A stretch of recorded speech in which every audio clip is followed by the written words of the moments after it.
to be in Cairo University is also an occasion to pay tribute to the Egyptian and Arab history, culture, and civilization. In this city, you have a competitor, Al-Azhar University. And it's important to recognize that when more than 1,000 years ago Al-Azhar University was founded, this area was a beacon of civilization in the world. In the Middle Ages, in the Iberian Peninsula from which I came, the Caliphate of Cordoba was a much more civilized entity than the Christian kingdoms of the north of the peninsula.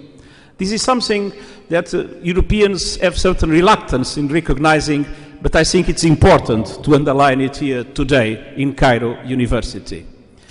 And I will not forget that in my past capacity as High Commissioner for Refugees, discovering how deeply engaged is the Arab world and the Muslim world in the protection of refugees, I've asked, together with the Organization of the Islamic Cooperation, Professor Ahmed Abu Al-Wafa of this university, to draft a very important book that we published on the roots of modern refugee law and Islamic law.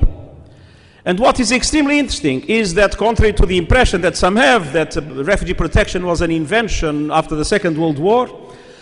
refugee protection was deeply rooted in the culture and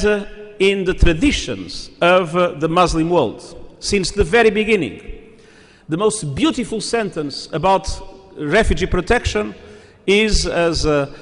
my good friend Isham Badr, that was president of the executive committee of UNHCR for 1 year, knows very well. It's a sentence that is in the Surah Al-Tawbah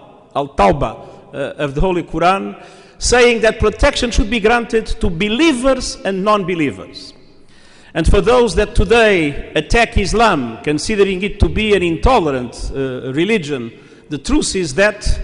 in refugee protection it was very clear that there is a face of tolerance, of solidarity, a face of humanism,